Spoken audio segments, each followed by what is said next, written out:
धन्यवाद आपका बहुत बहुत। WSF, एक तो मैं पहले नेपाल के लोगों को और नेपाल के सभी साथियों को बधाई देता हूँ कि वर्ल्ड सोशल फोरम की जो 15 से 19 फरवरी इस बार का आयोजन काठमांडू में हो रहा है और ये एक तरह से बहुत ही उत्साह का विषय है कि अभी की स्थिति में साउथ एशिया के दूसरे देशों में शायद यह संभव नहीं हो पाता और आपके यहाँ ये संभव हो रहा है, तो ये आपकी राजनीतिक यात्रा की सफलता का परिचायक और जिस तरह का यहाँ एक मल्टी स्पेस अवेलेबल है और इसी कारण हम WSF का आयोजन इंटरनेशनल काउंसिल ने और इंडिया के साथियों ने भी सोचा कि हम यहाँ आयोजन कर सकें और ये हो रहा है, तो अपने आप में एक बहुत बड़ी उपलब्धि है। जहाँ तक प्रश्न है कि WSF वर्ल्ड सोशल फोरम विश्व सामाजिक मंच, इस नारे के साथ और इस दृष्टिकोण के साथ इसका जन्म हुआ था ब्राज़ील में 2001 में। आप एक तरह से कह सकते हैं कि पहला WSF वो विश्व सामाजिक मंच ब्राज़ील के पोर्तो एलेग्रे शहर में हुआ था, जिसको वहाँ के लोगों ने कुछ चिको विटेकर इसके एक विचारक थे, दार्शनिक थे, जिन्होंने सोचा कि जब दुनिया की वर्ल्ड इकोनॉमिक फोरम में दुनिया की महाजनी सभ्यता एक साथ आती है और उनका प्रयास रहता है कि दुनिया के संसाधनों पर किस तरह से उनका नियंत्रण हो, उसी समय क्यों न एक और ऐसी समानांतर आयोजन हो जिसमें दुनिया के वो लोग आएँ, जन संगठन के लोग आएँ, सिविल सोसाइटी के लोग आएँ, नागरिक समाज के लोग आएँ, मेहनतकश लोग आएँ, किसान मजदूर शामिल हों, उनकी आवाज़ भी सुनी जाए दुनिया के परिदृश्य में। क्योंकि एक ऐसा कोई मंच नहीं था जहाँ पर पूरे सारे दुनिया से लोग आएँ इन संगठनों के और वो अपनी बात एक दूसरे से बांटें, शेयर करें। और ये 4-5 दिन का सम्मेलन इस तरह से इसकी तस्वीर देखी गई थी। 2002 में फिर वहीं सम्मेलन हुआ और उसमें 50,000 से ज़्यादा लोग आए और धीरे धीरे इसकी संख्या बढ़ती गई और इसकी सार्थकता भी लोगों को समझ में आने लगी। तो उसके बाद फिर वहाँ पर 2003 में ही विश्व सामाजिक मंच हुआ पोर्तो एलेग्रे में, जिसमें 1 लाख से अधिक लोग रोज़ 5 दिन तक हिस्सा लेते रहे। और उसके बाद फिर भारत में 2004 में वर्ल्ड सोशल फोरम हुआ मुंबई में, 2006 में ये भारत इंडिया सामाजिक फोरम हुआ दिल्ली में। लेकिन 2008-09 के बाद जब कई जगह सरकारें बदल गई, लूला ब्राज़ील से हट गए और धीरे धीरे फिर ये अपनी जो इसकी जो गतिशीलता थी वो कम होती चली गई।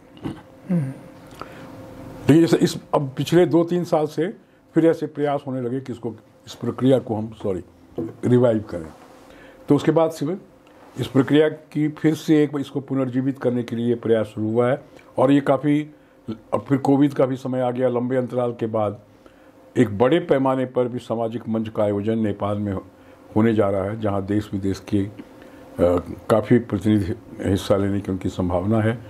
और शायद इस प्रक्रिया को पुनर्जीवित किया जाए। जैसे मैं ये इस बात को यहाँ बताना चाहता हूँ कि जो 2-3 इसके मुख्य मुद्दे हैं वो हैं कॉरपोरेट वर्ल्ड के खिलाफ संघर्ष, एक ऐसी जो सभ्यता बन गई न्यू लिबरलिज्म, न्यू कैपिटलिज्म की, और जो दुनिया के आज 50% संसाधनों पर अगर पूरी दुनिया को देखा जाए तो 62 कॉरपोरेट वर्ल्ड का उनका कंट्रोल है। उस 62 में भी अब और वो कम होता जा रहा है, concentration of power in some hands. तो ये जो, और इससे अमीर गरीब की खाई बढ़ती जा रही है, न्याय, शोषण, डिस्क्रिमिनेशन, ये सब भी बढ़ता ही जा रहा है। और दूसरी तरफ लोकतंत्र की लड़ाई, तो इन दोनों ताकतों को कैसे मजबूत किया जाए, और ये तभी मजबूत हो सकता है जब विभिन्न विचारधाराओं के लोग एक सहमति बनाकर एक साथ आएँ। और ये जैसे मान लीजिए कम्युनिस्ट आइडियोलॉजी है, सोशलिस्ट है, लिबरल डेमोक्रेट्स हैं, तो उनके अगर ध्येय, उनके रास्ते अलग अलग हो सकते हैं, लेकिन अगर उद्देश्य यही है कि दुनिया को शोषण मुक्त न्यायपूर्ण न्याययुक्त समाज की स्थापना हम कैसे करें, उसमें विचारों का कम से कम आदान प्रदान तो हो, हम एक दूसरे को समझें। तो WSF में ये होता है कि हम 5 दिन ये लोग आते हैं और वहाँ अपनी बातों को एक दूसरे को शेयर करते हैं, ये साझा करते हैं, एक साझा मंच की तरह, चौपाल की तरह, अगर आप सामान्य भाषा में से हम एक्सप्लेन करें, और वहाँ से एक नई ऊर्जा लेकर हम अपने अपने आंदोलनों में लौटते हैं और उसकी तीव्रता फिर बढ़ती है। यह संवाद की प्रक्रिया भी पिछले आप देखेंगे कि सिर्फ भारत में ही नहीं या अन्य देशों में नहीं, ये थोड़ी थम सी गई थी। अब इसको फिर से पुनर्जीवित करने का एक प्रयास है। एक तो ये बात है कि ये सही है कि आप 2 फेज आ चुके हैं। 90 के बाद एक फेज जब ये राइटिस्ट मूवमेंट थे, जो न्यू कैपिटलिज्म आया, जो नई उदारवादी जिसको आप कहते हैं उदारीकरण, तो उस फेज में एक फेज वो चला जो 2004-05 तक आप देख सकते हैं। उसके बाद रेजिस्टेंस मूवमेंट भी थोड़े तीव्र हुए फर्स्ट फेज में, फिर वो कमज़ोर पड़ गया और फिर से ये वो उभार पे आ गए। तो ऐसे में इसकी अहमियत और भी बढ़ जाती है, क्योंकि कोई एक ताकत या एक विचारधारा से हम उस चुनौती का सामना नहीं कर सकते। सो देयर शुड बी एक अलायंस जरूर होना चाहिए, जहाँ पर उन ताकतों के जो विरोध करने वाले लोग हैं वो एक साथ एकत्रित हुए, कम से कम अपने संवाद की प्रक्रिया को तो कम से कम बढ़ाएं, और उसके बाद उन रास्तों का तलाश करें जिससे हम अपनी ताकत को फिर से ऊर्जा दे सकें। तो और WSF इसमें एक कैटलिस्ट का काम कर सकता है, जहाँ पर संवाद हो सकते हैं दुनिया भर की ताकतों से। आप भी बेहतर जानते हैं और आपने भी इसमें काम तो किया ही है। सामाजिक आंदोलनों की स्थिति यह है कि थोड़ी सी कमज़ोर पड़ गई है, क्योंकि जो ताकतें हैं, अब आप देखिएगा कि लोकतंत्र का स्वरूप कैसे चुनाव के बावजूद और लोकतांत्रिक प्रक्रियाओं के बावजूद बदलता जा रहा है। एक बार जब सरकारें आ जाती हैं, लोकतंत्र की प्रक्रिया तो एक तरफ से आप कह सकते हैं मजबूत भी हो रही है और ऑन वन प्लेटफॉर्म, क्योंकि ये उन ताकतों को शक्ति देता है जो ताकतें पहले शक्तिमान नहीं थी, चाहे वो महिलाओं की ताकत हो, चाहे दलितों की हो, चाहे वो अति पिछड़ों की हो। उनके हाथ में सत्ता तो गया, और भारत में तो इसका बहुत बड़ा प्रयोग चला। आपको आश्चर्य होगा कि जिन असेंबलियों में और जिन लोकसभाओं में ये जो जिसको आप ब्राह्मणवादी वर्चस्व कह सकते हैं, वो कितना कम हुआ, और इन टर्म्स ऑफ रिप्रेजेंटेशन, प्रतिनिधात्मक वे में जो ताकतें अब उभर कर आई। लेकिन हुआ क्या कि वो भी फिर से उन चीज़ों को मजबूत नहीं कर पाई, वो भी फिर उन्हीं के हाथों में चली गई, जो कॉरपोरेट वर्ल्ड या जो सत्ता की जो अपने लॉजिक होते हैं। तो एक तरफ तो वो बात। देखिए, इसका मतलब ये नहीं है कि जो यात्रा रही है लोकतंत्र की, उसने समृद्ध तो किया ही है सोशल मूवमेंट्स को, लेकिन आज एक नई तरह की चुनौती फिर से खड़ी हो गई है, जहाँ सोशल मूवमेंट का जो स्पेस है, इट इज श्रिंकिंग। वो हम देख रहे हैं कि कम हो रहा है। उसका एक और कारण ये है कि जिसको हम कहते हैं कि absorption of class into higher class. तो जो कॉर्पोरेट वर्ल्ड का जो पैसा आया, और उसके कारण जो ये वर्ग था जो हमेशा जन आंदोलनों को मजबूत करता था, उसका एक छोटा सा तबका एब्जॉर्ब हो जाता है, जिसको मार्क्स ने भी और लेनिन ने भी एक्सप्लेन किया था अपने समय में। तो एब्जॉर्ब के कारण वो मूवमेंट थोड़ी कमज़ोर पड़ती जाती है। लेकिन अब जो ये इकोनॉमिक इनइक्वालिटी इतनी बढ़ गई है, एक तरफ तो लोगों की स्थिति ठीक हुई, लेकिन जो आर्थिक विषमता इतना बढ़ गया, जो कितने भी आंकड़े ऑक्सफैम का जो साफ आया है, तो आर्थिक विषमता के कारण लोगों की कठिनाइयाँ बढ़ गई हैं, और एस्पिरेशनल जो आकांक्षाएं जो मोड में लोग हैं, उनके बीच एक कंट्राडिक्शन चल रहा है। तो सोशल मूवमेंट कमज़ोर भी हो रहा है, लेकिन नए नए सोशल मूवमेंट भी बन रहे हैं, और वो नए सोशल मूवमेंट को हमें समझना पड़ेगा। पुराने सोशल मूवमेंट की तरह, जैसे उदाहरण के तौर पर एक आप कह सकते हैं भारत में, जैसे उस समय तो उस तरह का लिबरल डेमोक्रेटिक फोर्सेस ज़्यादा इम्पोर्टेंट थे, और नर्मदा आंदोलन या उस तरह के आंदोलन, जल जंगल ज़मीन के आंदोलन काफ़ी मजबूत चल रहे थे। अब अभी हम फिर नर्मदा आंदोलन को उस परिदृश्य में देखें तो अब उसकी उतनी सार्थकता हमें नहीं दिखाई देती है, क्योंकि समय के परिवर्तन के कारण। इसके बारे में ये राय कि कोई जब सोशल मूवमेंट्स चलते हैं या कोई भी आंदोलन होता है या किसी तरह की बड़ी प्रक्रिया होती है, तो हम बिल्कुल, हमारे पास वैज्ञानिक दूरबीन नहीं होता जिससे हम इस चीज़ को बिल्कुल नाप तोल सकें। लेकिन अगर व्यापक पैमाने पर आप देखेंगे, मैं इस बात से अपनी सहमति नहीं कर सकता कि, या ये भी नहीं कह सकता कि इसके पीछे छद्म रूप में या किसी और रूप में कोई और पैसा ना आए या उसकी कोई सहायता नहीं मिल रही हो। लेकिन अगर इसके लार्जर कैरेक्टर को आप देखेंगे, जो व्यापक कैरेक्टर को देखेंगे आप, इतने बड़े पैमाने पर दलित, इतने बड़े पर आदिवासी, इतने बड़े पैमाने पर किसान या मजदूर या वो हाशिए पे बैठे लोग, मुंबई में आप गए थे शायद, देखा होगा, या और जो लोगों ने देखा होगा कि वो इतने बड़े पैमाने पर इतनी तरह की ऊर्जाएं आती हैं कि हो सकता है कि कोई संगठन जिन संगठनों का आपने जिक्र किया वो हों और एनजीओ के भी लोग हों। तो एनजीओ में आप देखते हैं कि गवर्नमेंट, सरकार से अलग गैर सरकारी, जिसको हम एनजीओ कहते हैं, नॉन गवर्नमेंटल ऑर्गेनाइजेशन, तो उसमें तो सभी आ जाते हैं। प्रश्न सिर्फ फंडिंग का होता है, क्योंकि गैर सरकारी संगठनों में तो सारे संगठन हैं जो जेन्युइन भी हैं और हम जजमेंटल नहीं हो सकते कि वो किसान का अलग आंदोलन, दलित का अलग आंदोलन। अब वो अपने संसाधन कैसे जुटाते हैं, अगर गांधी के शब्दों में कहें तो बहुत महत्वपूर्ण है कि हम संसाधन कैसे कहाँ से लाते हैं। लेकिन जब ऐसे बड़े आयोजन होते हैं, उससे जो ऊर्जा निकलती है उसमें वो शक्तियाँ गौण पड़ जाती हैं, जिसके कारण हमें कुछ दुविधा होती है। इसके पीछे अब जिन देशों को उपनिवेशवाद से स्वतंत्रता मिली, भारत भी उसमें से सबसे बड़ा स्वतंत्रता का आंदोलन वहाँ हुआ, और भारत के स्वतंत्रता के आंदोलन जब चल ही रहे थे, तभी मैं हमेशा ये रेफर करता भी हूँ कि ये भारत का बहुत बड़ा सौभाग्य था कि स्वतंत्रता आंदोलन के समय ही एक ऐसी पॉलिटिकल पार्टी जिसको इंडियन नेशनल कांग्रेस कहते हैं का जन्म हुआ, जिसमें तमाम तरह के आइडियोलॉजी भी साथ आए, और उसका जो चरित्र था वो मतलब एक ऐसे देश के लिए जहाँ उसकी ज़मीन तैयार नहीं थी, और तब वो इतनी बड़ी ताकत के रूप में आई, और वो इथॉस बहुत दिन तक चलता रहा।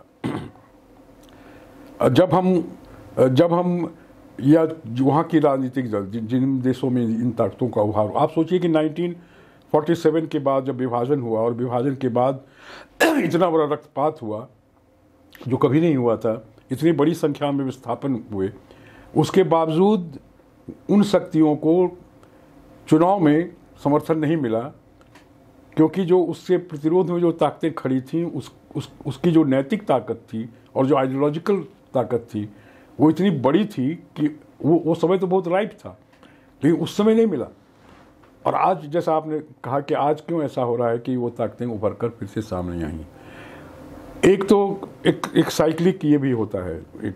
एक ताकत ये, और दूसरी की जो वैक्यूम, वो जो ताकतें लिबरल डेमोक्रेटिक फोर्सेस कमज़ोर पड़ते गए, वामपंथी ताकत भी कमज़ोर पड़ती गई, क्योंकि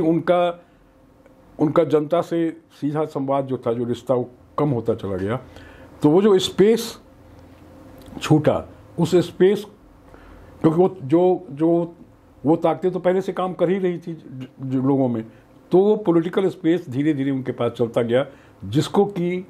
ये ताकतें समझ नहीं पाई उसकी डायनामिक्स को, और भारत उसमें सबसे बड़ा उदाहरण है। लेकिन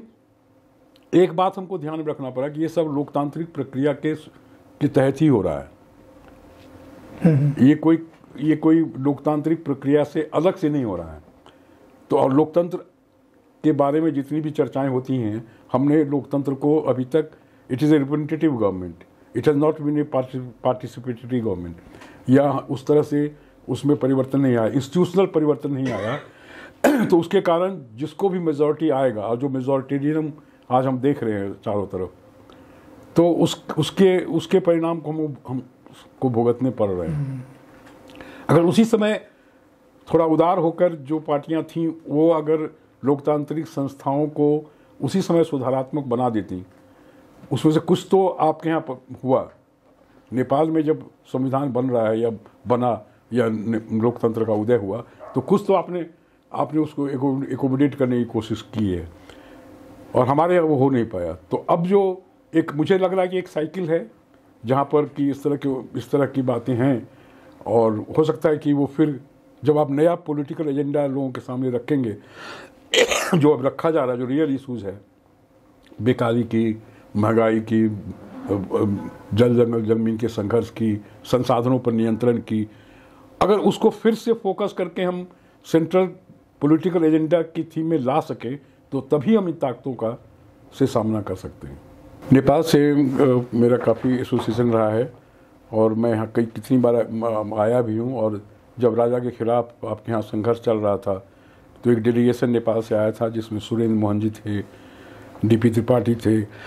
और सीताराम येचुरी थे। उस समय सिविल सोसाइटी की तरफ से मैं भी था। तो दुनिया में बहुत कम ही ऐसी देश है, उदाहरण है, जहाँ दो देशों के बीच इस तरह का रिश्ता है, जिसको साधारण शब्दों में रोटी बेटी का रिश्ता भी कहा जाता था। हमारे बॉर्डर लगे हुए हैं, संस्कृति बहुत सारी एक साथ हैं। तो लेकिन अभी आप देख रहे हैं कि इसके बावजूद जिस तरह के आदान प्रदान और जिस तरह के सिविल सोसाइटी के कंसोलिडेशन एक दूसरे के साथ होने चाहिए, वो उस तरह से नहीं है। तो इंडो नेपाल फ्रेंडशिप की भी कितनी संस्थाएं काम कर रही थी उस समय, और अभी भी काम कर रही हैं इंडो नेपाल फ्रेंडशिप, और फिर से कई संस्थाओं को रिवाइव करने की भी कोशिश हो रही है। तो अभी भी पिछले दिनों हमारी कई लोगों से बात हुई, और वर्ल्ड सोशल फोरम के संदर्भ में एक ये भी प्रस्ताव था कि हम उस इंडो नेपाल फ्रेंडशिप को फिर से मजबूत करें और रिवाइव करें, और जो कहते हैं आप सिटीजन टू सिटीजन संपर्क हो। सरकारें अपना काम करती हैं और समाज अपना काम करता है, और तो वो कैसे कई गोल हमारे साथ एक हैं और कई समस्याएं भी हमारे कॉमन हैं, तो उसको कैसे हम एड्रेस करें, इस पर काफ़ी चर्चाएं होती हैं। और मैं ये व्यक्तिगत रूप से मानता हूं कि Indo Nepal friendship, Indo Nepal citizenship का जो कोलैबोरेशन है, उसे और मजबूत करने की बात हो, जो थोड़ी सी इधर कमज़ोर पड़ती दिखाई देती है। जी, अंत में आप एकेडमी भी इस दिशा में प्रयास कुछ करेगी। मैं नेपाली सिविल सोसाइटी को, मुझे लगता है कि बहुत ही नेपाली सिविल सोसाइटी भी काफ़ी वाइब्रेंट है और बहुत चेतनाशील है। मैं तो सिर्फ मेरा यही संदेश है कि आपके यहाँ जो तमाम तरह के प्रयोग जो हो रहे हैं,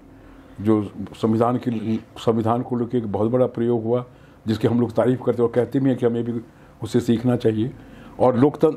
लोकतंत्र जितना वाइब्रेंट हो चुका है आपके यहाँ, मेरे यहाँ तो है ही, बहुत पुराना है, तो इतने ही कम समय में